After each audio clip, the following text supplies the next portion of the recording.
Hey, what is happening, guys? It is Curtis and welcome back to another episode of Minecraft. We are in the Java edition, and you will notice that I changed my Java skin to match my Bedrock skin just to keep things a little bit consistent between both versions of the game.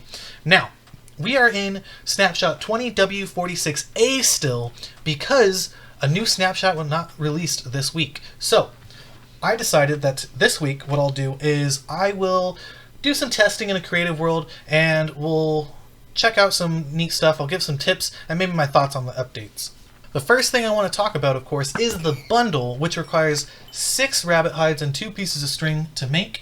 The rabbit hide is actually a little bit tricky to get, so what I like to do is I like to go out into the desert, because that's where they spawn more frequently, if you didn't know. Rabbits spawn more frequently in the desert rather than any other biome.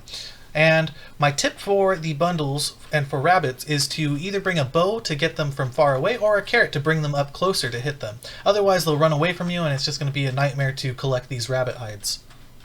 I definitely think the bundles are going to be such a game-changing game mechanic for Minecraft inventory systems. As you can see, we can pick up all these different items and put them all into one slot. If you hover over it, you can see what items are in there and how many of each item are in the bundle, which is pretty awesome. Before, it was a list kind of like the shulker boxes. Unfortunately, with a list like that, when you picked up enough items, the list would kind of trail off and you wouldn't be able to see what items you picked up. Now that we have these icons, it actually shows you exactly what's inside the bundle, and it also tells you with a little icon with a little plus sign that you actually have more space, which is pretty amazing in my opinion. I really like that change. I think it should definitely stay. Now, what I'm about to show you right now is based on a question that I got from one of my friends. He was asking, how many items can the bundle hold? And the way I interpret it is that the bundle can hold up to 1 stack's worth of items. And so we got a whole different assortment of items here. We have ender pearls and eggs, which stack up to 16. We have 2 different types of blocks, which stack up to 64. We have a sword and a chest plate, which you can only stack 1. Now, the cool thing I just showed you right now is that we can pick up all the ender pearls, all 16 of them, and it fills it up completely. If we did the same with the sword or the chest plate, it would fill it up completely as well, because that's 1 stack's worth of items. You can only fill it up to 1 slot, right? So a sword takes up a slot, so the sword should take up most of it. If I put in 8 ender pearls, that's half of the stack, it's going to take up half the space. And so I could take another 32 blocks. So 8 ender pearls, 32 blocks.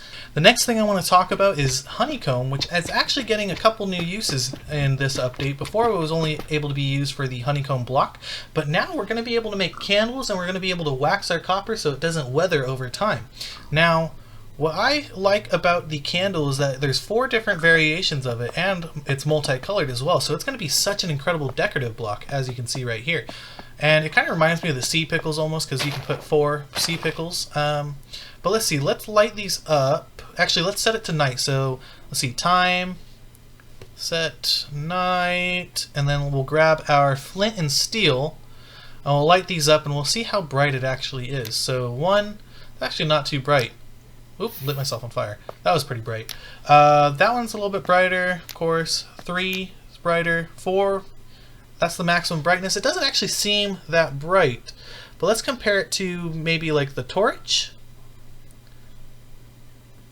So it kind of looks like they're roughly the same. I think the torch might be brighter actually, but that's pretty interesting. So I guess it's more of a decorative block, if anything, definitely.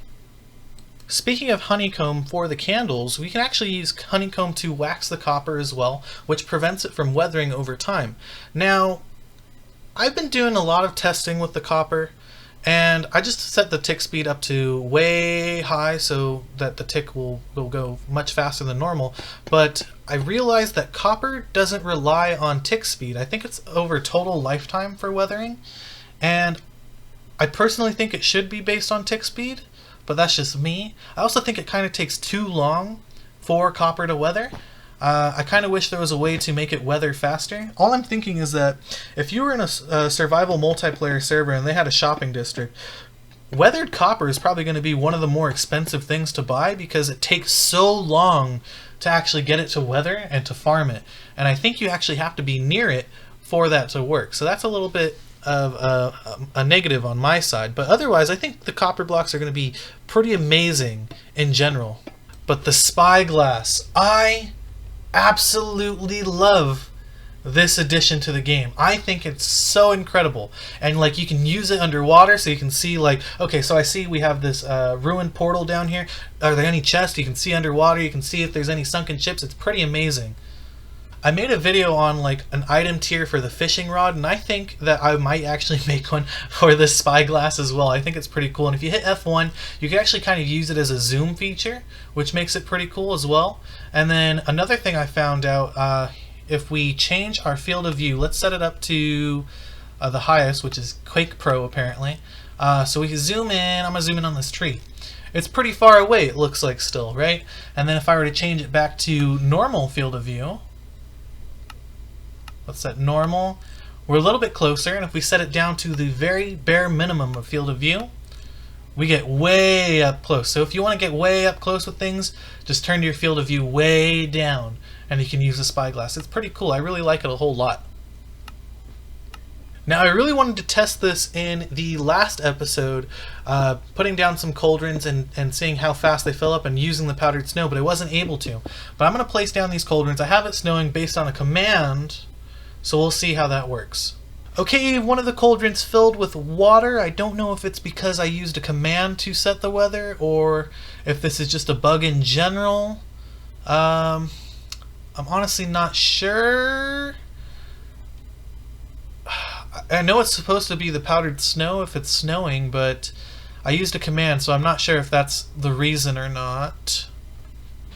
And the other one filled with water as well. Okay then. And the thing with powdered snow, I saw this online the other day, is that you can stack them on top of each other and you can kind of use them to bridge. So if I go up to the top here and I take the bottom one out, I can use that to kind of make a bridge like that, and it's pretty cool. I really like that a lot. Instead of having to mine them, you can just pick it up with a bucket. Whoops. There we go. I think it's pretty neat. I really like it a whole lot. Another thing I found out is if you hold down shift while on it, it actually goes down like a ladder, which is pretty cool, or like water, I guess. Now I can use it to bridge sideways like this, which could be pretty interesting, although you can't shift on it, otherwise you'll fall through. Oop. But I guess you'll also fall through if you don't shift either. That almost killed me. Okay, let's head back up. You could also kind of use it as scaffolding, which is pretty cool. You can pick it up instantly, which makes it perfect for this kind of environment when you have to like climb a mountain really fast.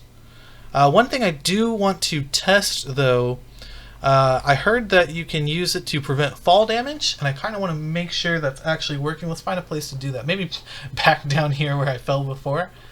So let's place down some powdered snow, and we'll go ahead and jump off. I only have one heart left.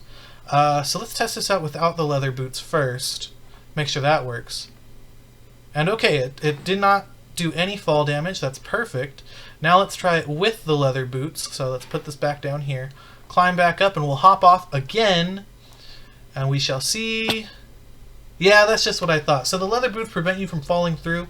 So of course it's not going to let you survive with the fall damage, of course. One thing that I noticed from somebody's video was that you can put a stray in here and they will take damage, which I think is really weird. I would think that the stray would survive this since they're already in the cold temperatures. But like you can hear right now that they're not burning, or like the burn is sizzling away. But eventually they do start taking frost damage, which I thought was very interesting since they already live in such a cold climate.